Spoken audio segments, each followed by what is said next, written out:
Hello, my name is Visor. Welcome to episode 23 of Let's Play The Witcher 2. Last episode, we went to Vergen, got a really important sword from Saskia because, well, she's pretty cool. She was like, hey, this is important to everyone. Here, I'll just give you the sword. No problem.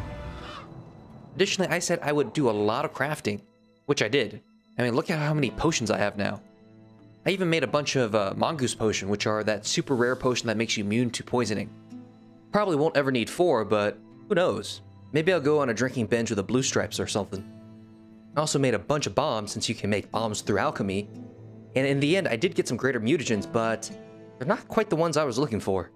I got greater strength, which is pretty good defense, and has some vitality regeneration, which is okay. I also got greater power, which increases your sword damage, which again isn't bad, but they're really not what I want. What I really want is greater enhancement, because it increases your adrenaline generation, and the greater version obviously is more effective, so yeah, I want the best stuff, you know? Additionally, I kind of want to show off alchemy for a little bit because, while doing all this, I learned quite a bit. Basically, if you want to trigger side effects and generate some extra mutagens, you want to craft one item at a time. Because it seems like each time you craft, that's when you can trigger it, not how many items you craft. If I triggered per item, that means if I made a stack of 40 items, I should have a 99% chance of triggering side effect. But it didn't happen. I did it multiple times, and my rate of success was definitely closer to 10% than 99%. So if you want to trigger side effect a bunch, you have to craft it one item at a time. It's actually really easy because once you select the formula, you can just sort of start spamming enter. Pretty much every 2 presses, you craft a new item. Anyway, I also want to do Dragon's Dream. I played with it and it's not that great. The formula is more expensive, but the actual bomb is cheaper and just not as good. However, I also want to point out that when you're doing alchemy, it's important to pay attention to what elements are being put in. Like in this case, it's using an elemental stone, but those are used for crafting runes. I actually want to keep my elemental stones. Instead, I could use some other items like, say, Harpy's Eyes, or maybe a lesser range mutagen. Range mutagens really aren't that great, so I would rather get rid of one of those, even if they are more expensive. Basically, I think it picks items by price, but you gotta be careful. There's some cheap items that are a lot more useful than the more expensive ones. Anyway, during some point in this episode, I will show off Dragon's Dream. It's very weird, in my opinion. I didn't particularly like it. Anyway, also last episode, we learned that Scalen has this spearhead that we're looking for, but we gotta play him in dice for it, so let's do that. I heard you have the head of Yorvith's spear. I do indeed. I could use that spearhead. Not a chance in hell. It's my trophy. Won it off the greatest killer among elves. In certain circles, that makes me a hero. What were you playing? Dice poker. I've rolled a few dice in my time. Do I hear a challenge? I trust you'll not ask me for a handicap. Though I must warn you, I aim to be merciless. Curse or no curse. Let's begin. Now, Scalen's actually pretty tough. Like, every time I play him, he normally gets at least 2 pairs, but a lot of times it's like 3 of a kind, 4 of a kind. Really hard stuff to beat. Also, I find I have greater luck putting the dice on the edge instead of in the middle. This might be a placebo thing, but I'm going to be doing it anyway. Anyway, I'm going to keep rolling until I eventually win, so give me a sec. Holy shit. Look at what this guy got. He has a 1, 2, 3, 4, 5. It's a straight. There's nothing I can do about that unless I get super lucky. So I'm probably going to lose. There's really nothing I can do about it. Finally, I won one. I played this guy 6 times and lost 5 times in a row. In the last 4 rows, he got 3 of a kind each goddamn time. This goddamn AI cheats. Fuck this guy. Super powerful curse around, but this motherfucker's got to keep cheating and gambling. Son of a bitch. You play like a true sharp. Almost like a cheat. Oh, fuck But, you. True to my word, the spearhead's yours. Thanks, Scalen. I heard you have a few more interesting trinkets I could win off you. I could find something. Yeah, so we can keep playing him and get more stuff, which we'll do mostly just out of spite. Let's see what else I can charm off of you. Be my guest. Alright, won a second time. Only had to play him twice, so that wasn't too bad. Damn it! You win! Scalen, my prize. The sword of the warrior princess Zenthia. Good enough? I'd say so. It's yours. If you'd like to roll again, I'm always willing. Right, so let's check out that sword. Though again, don't know why he has these sacred artifacts. Like, who's he actually gambling? Who carries these things around and are willing to put them up? Anyway, this sword isn't bad, but it only has one upgrade slot, so it inherently won't ever be as good as an item with like 2 or 3 upgrade slots. Yeah, I could put in a moon rune, but then I can't put in a fire rune. So I think it's always going to be inferior to what I have. Anyway, let's gamble again. Let's see what else I can charm off of you. Be my guest. Oh wow, I won again. And both times I won, he only had a pair, so that's sort of why. Damn it! You win! What's my prize this time? The wool coat of a corporal of the Dunbanner. One of a kind, and truly sought after by collectors and aficionados of military mementos. Where did you get these things? I played dice and won them. Now I played and lost. But that's it. I'll play you no more. Don't get mad. I'm not! I'm just not fucking playing you no more. Scaling. Unfortunately, it has started raining, so I refuse to record in this. Last chapter, the finale was in the rain, but that's actually just a random weather event. Only stuck with it because I thought it matched the mood. But then it ended up looking really bad on YouTube, so no. Alright, it's no longer raining, so that's good. All we need to do is sit in the rain for a day for it to go away. Which I gotta say, that's gotta be the creepiest thing. You just see witchers plopping down, taking meditations in the middle of the road, in the rain. Totally bizarre. Anyway, so that cloak we just won from Scalen, I'm not wearing it or even showing it off because it's a quest item. It actually doesn't do anything, it just sort of exists. And luckily, it is related to our next quest to retrieve the Dung Banner's standard, so that's good. The standard, of course, is the final artifact representing death. And in town and the area I just ran through, there's a lot of stuff to loot. There are storehouses that are abandoned, weapon racks full of tools. Probably want to get them and sell them. I'll probably do that off camera eventually, but you might as well do it while you're here. Anyway, we're going to be taking a trek through the forest. Now, there's actually a lot of enemies in the forest depending on the path you take. I don't really want to fight a bunch of people on my way to the tomb because there's going to be plenty of fighting in there anyway. So what you want to do is take the path on the right that I'm heading toward. Otherwise, there's a path further down the river that goes to the left, but you got to fight like harpies and neckers and a bunch of bandits. Well, don't do that. That's just a tree. I actually don't really see the benefit of going down the other path unless I guess you just want to kill stuff. But I don't remember finding any special loot or anything too interesting on the other path. So let's keep following this one. We should be approaching it soon. Maybe? I'm a little lost actually. I mean, it's a big loop. I really can't actually get lost. Oh, I think that's it. Yeah, it's right over here. So we'll take a turn here. And there is where all the Kaedwenian soldiers are buried. And as you can guess, the place is probably full of wraiths. So if I was into preparing my sword, I would get some wraith oil or whatever it's called. I don't really need it at this point though. However, in here you do need art because there are a lot of walls like this they get a bust through. Anyway, you can explore the whole area if you want. There's a bunch of places you can loot. I'm only going to run a straight shot for the thing I actually want, which should be in this direction, but I have to fight some wraiths in this room, I believe. Or, oh, there they are. Okay. Oh, I also need to switch off Ard. I can't kill Wraith with Ard. I think Ard does do damage, it's just not a lot. But you can't stun the Wraiths, I don't believe, so there's no reason to. Actually, no, you might be able to stun the Wraiths. But still, it's easier to burn them. I'm specializing in Igni anyway, so it makes more sense. Anyway, that's 3 of them. I definitely want to loot their corpse because the Wraiths have these Essence of Death things, which are actually used for really powerful potions. Equivalent items are like Karen Eyes and Intricate Fetuses. They're kind of rare. Anyway, here there should be some more Wraiths. Ah, there they are. So we just need to fight them. You know, what might be good is this could be a chance to show off Dragon's Dream. I do kind of want to do that, so let me get away for a little bit and throw it. And I threw it over their head. Damn it.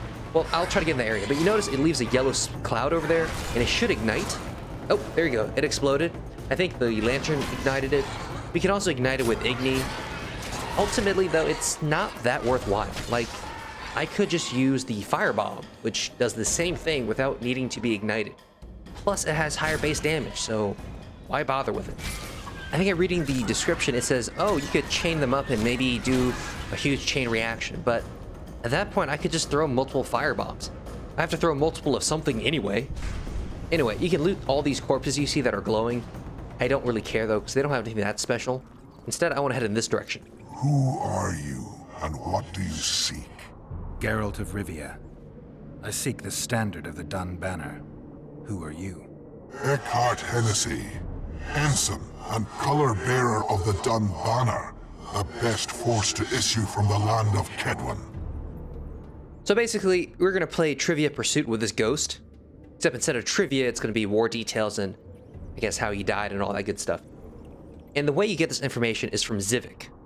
You might remember in episode 18, we talked to Zivik for a long time about all these wars long past and seemingly unimportant. Well, this is the reason why we do all of that.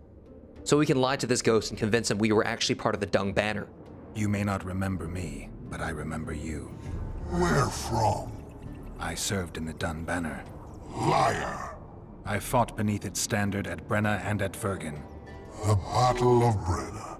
The Nordlings, shoulder to shoulder against the Black Ones. The Redanians, led by De Ruyter on the right. Natalis leading Temeria on the left. A splendid sight, was it not? Now, I clearly remember that Zivik told us that the Temerian troops were actually in the center. So the ghost, of course, is lying in this case. You're mistaken. The Redanian regiments were on the left. The Temerians took the center. Correct. Perhaps you speak the truth. Try me again. Tell me, for this you must know. Who was chief commander of the Nilfgaardians at Brenna? Now, it's actually this guy. Though the only reason I know this is through trial and error. Now, don't get me wrong, Zivik did tell us the name, but I forgot because I don't remember names. Instead, because I have some Dun Banner items, I can make some mistakes. Elan Trey. You wear the wool coat of the Dun Banner. If not for that, you would be a dead man. Try once more. Tell me, for this you must know. Who was chief commander of the Nilfgaardians at Brenna? That time, the cloak saved us, which was the item we just won from scaling. You can also be saved by Zivik's hat, so I think if you have both items, you're allowed to make 2 mistakes. Anyway, let's go with the right answer this time so we can, keep moving. Menno Cohorn. I am beginning to believe you. Menno Cohorn, the repulsive head hound of the Nilfgaardian pack, but a great commander. He will again let the Nordlings blood. Would you agree? See, this is actually kind of confusing. I didn't think this guy died. I thought Zivik said they couldn't find his body, so I thought like, hey, there's a chance he's alive again. Apparently not. Your memory has suffered after death. Cohorn perished. At Brenna. You are vigilant. I could not deceive you. Because I am of the Dun Banner. Perhaps you did fight at Brenna. It was so long ago I may have forgotten you.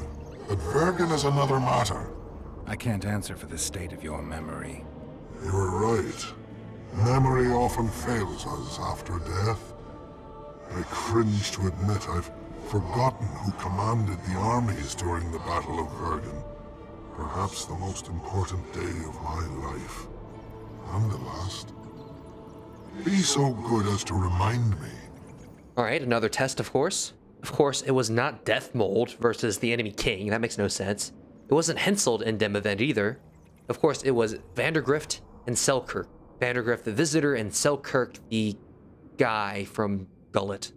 I forget his title. Selkirk led Eddern. Vandergrift led us.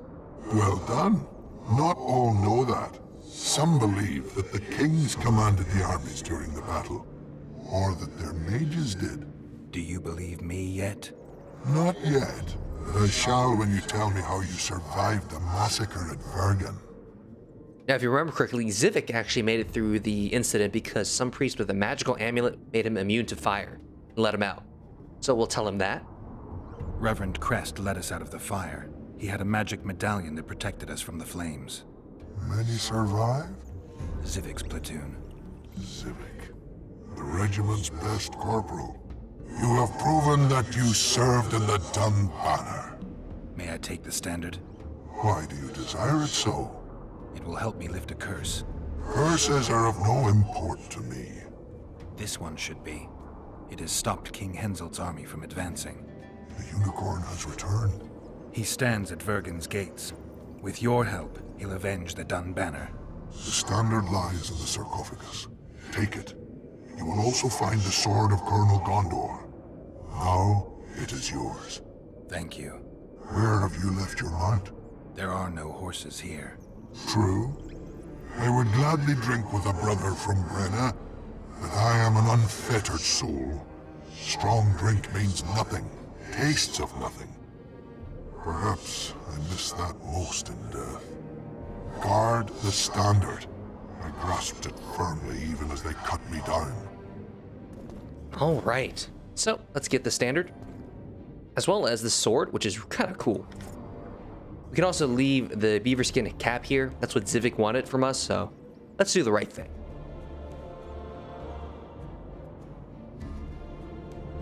All right, there's Zivik's hat. Now that's sort of the Dung Banner. It's pretty comparable to the unupgraded Arbitrator. However, our Arbitrator is upgraded, but it has 3 upgrade slots, so the sword of the Dung Banner can actually be better than Arbitrator. We'll probably stick in 2 fire runes and a moon rune when we get a chance, but for now, let's just leave this place because it's full of dead bodies and it kind of sucks here. Also, since we have all the artifacts now, we could head back to Henselt's camp.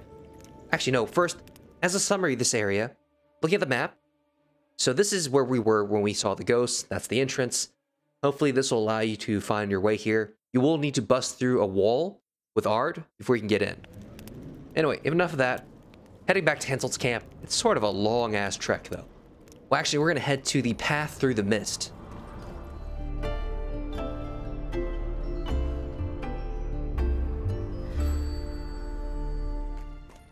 Alright, here we are, back at the entrance to the mist.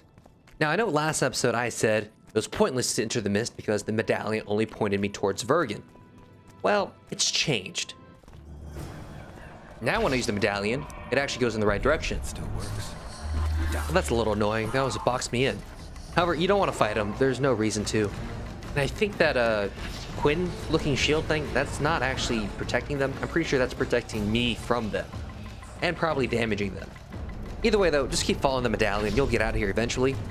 Now, I'm hoping you guys can sort of recognize that this whole battle scene, this is actually the area right outside of Henselt's camp. Including that tower on the left, that's actually the tower next to the brothel. Anyway, just keep on going. Eventually, we'll get here, which is sort of the entrance to Henselt's camp. I mean, the first time I played through it, I didn't really realize the geographics actually matched up. I thought the area seemed a lot bigger than it was. Anyway, we're outside of the mist now, and we stumble upon an interesting little scene.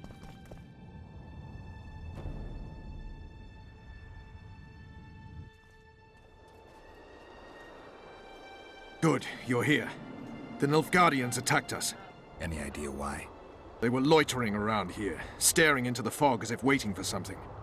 I summoned Fen, Silas, and a few others, and told Vess to cover us from a distance while we went to talk to them. So I asked the black dogs courteously why they were gazing into the fog, as if the Emperor himself was about to emerge from it. No answer, but I can see the anger. Knitted brows, faces reddening. And they start growling to each other in that dog's tongue of theirs. A woman came out of the mist, beautiful and barely alive. She dropped to the ground and a small object slipped from her hand. It was a jade figurine, no larger than a man's hand. If I didn't know it was impossible, I'd say it was Triss turned into a statuette. It is possible. Artifact compression. Where's this woman? I don't know. The girl growled at the soldiers and all hell broke loose. The Black Ones jumped us and she ran off towards the camp. I need to follow her. We're going with you. Fall in! Alright, so basically, you might remember we talked to Scalen and the other dwarf about this maid for some sorceress, possibly being a Nilfgaardian spy. Now this maid and a bunch of other servants were sent to look for Triss, and it seems like she knew some magic and shrank down Triss into a statuette and ran off with her. Now we're trying to chase down the Nilfgaardians and try to get back Triss, basically. I don't think I've mentioned it, but there is a Nilfgaardian part of the camp, but we could never get into it because it's sort of blocked off by these huge wooden gates. Now we're going to run in that direction, hopefully get some answers, or possibly bust some heads in. Well, probably not, because Henselt is sort of allying with the Nilfgaardians, After all, that's why the whole conspiracy with the square coin happened anyway. Unfortunately, if we go through the gate, they're already on a boat and sailing off.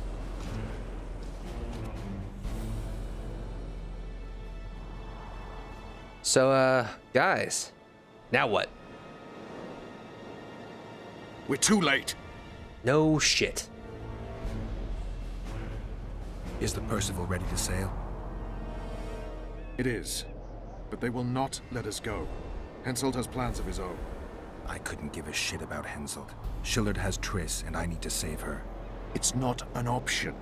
They'll not let us sail until you lift the curse. And we've no chance of catching the Nilfgaardians on foot. If they wanted to kill her, she'd be dead already. Besides which, we know where they've gone. Loch Muin, Witcher. The monarchs and mages are to meet and decide the fate of the known world. You will find Triss there, I promise.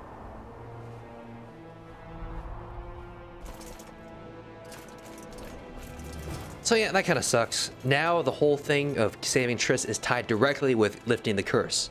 That's unfortunate. However, since we're in their camp, let's at least rob their tents. Though technically there's only one tent that we can rob. There are really three main groups of stuff we can get. We have some books in the bookcase. We have some Temerian swords and armor for some reason. It's a little weird. And we have this note to the Emperor. So let's read that. It's probably going to be very enlightening, right? Well, sort of. This is a letter from the ambassador to the Emperor. Basically, it's talking about some sorcerer who has an apprentice and they're very loyal and they're proving themselves and yada, yada, yada. They're probably going to that whole meeting thing, but other than that, it doesn't really mean much to you right now. We can also read this book. It says it's a quest item. I guess it's an interesting poem, but nothing really happens. Like, there's no pop-ups, no quest markers, so I don't know what it's for, really. Anyway, now that we have all the important artifacts, we can head to King Henselt's place. But I gotta drop some trowel. Currently a little overburdened. At last. Have you got Sabrina's spear? Not only that, I've got all 3 artifacts. You won't regret it. Let's do some magic. She died here. And pissed and shat as she did. Evil place. You can feel it in the air. Those candles don't help any either. They've gone mad. Someone said the bitch died a martyr and now the common folk burn candles for her. I have to observe this place from a distance. During the execution, I was on that hill. I'll show you. Okay, so we're going to do a ritual here. Our vantage point is going to be from that hill in the back. However, we can't actually start until King Henselt waddles his ass up here. I'm pretty sure since he's royalty, he doesn't actually run. All his heavy jewelry and other weird stuff he wears probably doesn't help either. So anyway, this is going to be our vantage point. We're going to draw a giant circle here, as well as this. I guess I should show you guys the grimoire from Death Mold. Where is that? Should be under, I guess, books, not diagrams. So the important parts are there's sort of this big M across it first, and then there's a small hump in the middle. We're going to try to draw that with the landmarks that we have in the area. Basically, we placed a bunch of weird crap in this area to sort of landmark it up. Okay, King Henselt's here. We can finally start. Oh, wait, this is an automatic. I have to talk to him. Flat area. That's good. Are you concerned for your feet? Your Majesty, you need to draw runic protective signs around the stake. Magic signs are the domain of witches, not kings. Correct me if I'm wrong. Now, he is wrong, but I don't think he would appreciate the first answer, so... It's important that you draw the circle yourself, Your Majesty. Important for whom? It was your death Sabrina foretold, so who do you think? All right. Tell me what we do. To lift the curse, we have to reenact the events from 3 years ago. How do you wish to do that if half of those involved lie rotten with the worms? It's about the energy of that time. The energy of the woman who cast the curse, combined with the energy of its victim. When you get the runic signs right, Sabrina's ghost will appear. Bring the bitch to life. It'll be a pleasure to put my spear in her. Remember to stab her in exactly the same spot as that soldier did, but earlier this time, before the sorceress completes the curse. I'll look for the hole.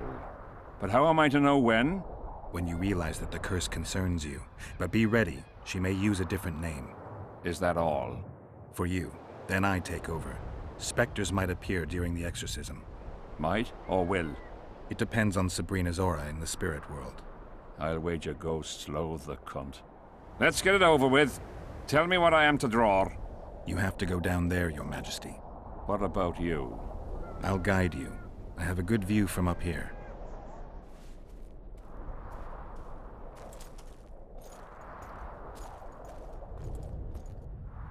So we get to order the king around.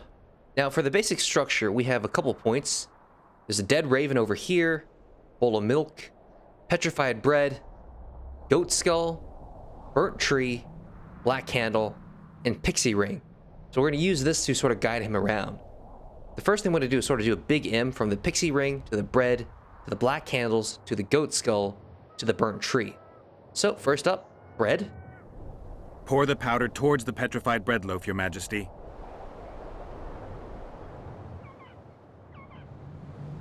After that, we go to the black candles. Head towards the black candles, Your Majesty. After the candles, we're going to be heading to the top right toward the goat skull. Come on, speed it up, fat man. There we go. Maybe? Oh, weird rendering there. Now go towards the goat skull, Your Majesty. Now, if you give him the wrong instructions, it really doesn't do anything. You sort of just have to start over. So it's not a big deal. That line popping is kind of ridiculous. Anyway, after this, it's the tree. Now towards the burnt tree.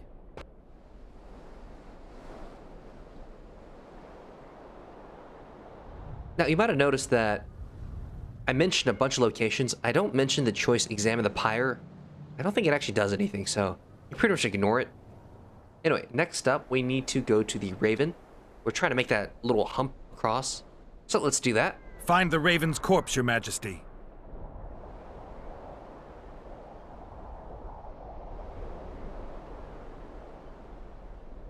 And now the soured milk. Now spread the powder and head for the stone bowl. Honestly, these are some of the weirdest landmarks ever. Who brought a bowl of milk out here?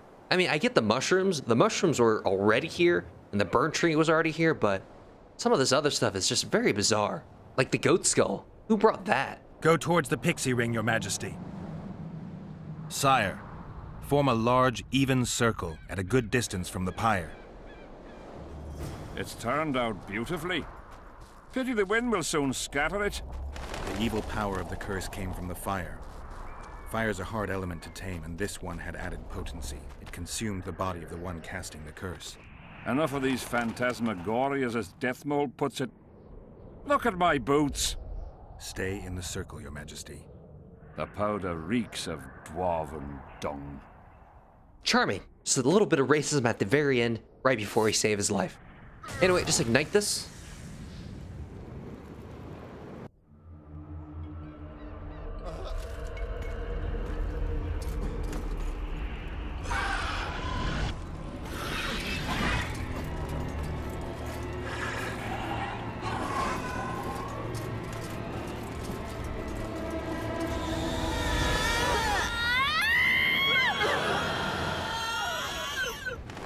It's begun. You have some brave soldiers, Your Majesty. They're scared of ghosts, as we all are. Curses, there's hundreds of them! Calm down, Your Majesty. We're protected by the magic runes. The ghosts won't get past the barrier. I'm not afraid of people, but those plowing creatures have begun to bother me. You're safe if you stay within the runes. What should I do? When the sorceress calls your name, you have to show mercy and end her suffering with the spear. You've broken the circle. Spectres could get through. What shall we do? I'll take care of them. You finish the exorcism, Your Majesty. Alright, so the whole thing about breaking the circle, I'm not sure who broke it. It doesn't seem like it's broken to me. Anyway, Sabrina's gonna just keep talking. We've already heard about this curse, so I really don't care. You can read the subtitles if you want. And fighting these wraiths, they aren't too bad. I mean, I could also use a special ability we have, but I kind of want to save it. There's something really important that's going to be happening soon. Now, as for this thing, I'm not sure if it's time-based or I have to kill enough ghouls. I think it's time-based, though. Though at the same time, it sometimes repeats itself, so maybe it's based on how many ghouls I have to kill. Or not ghouls, wraiths. Anyway, Another thing to worry about here is the circle. You can't leave it. If you leave the circle, you start losing a lot of health. Or, well, maybe it's not immediately the circle. I think you might just have to go too far away. Either way, though, let's just keep killing them. Jump back in a little bit. Now, they say we have to protect Hensel, but we really don't have to. They don't bother him at all. They only attack us. See, I'm pretty sure it's starting to repeat now. I mean, unless this curse has a chorus line, I'm pretty sure this is the second time I heard about the fish coins and all that stuff. Granted, you know, how do you know whether this is even a curse? I mean, I'm sure some soldiers heard about the damn fish scales, so they could just be acting out the curse because it pisses Hensel off, and it thinks it gives them power. Granted, I guess it doesn't really explain the cursed battlefield and the shooting star in the sky. Now, Your Majesty. Finally, okay.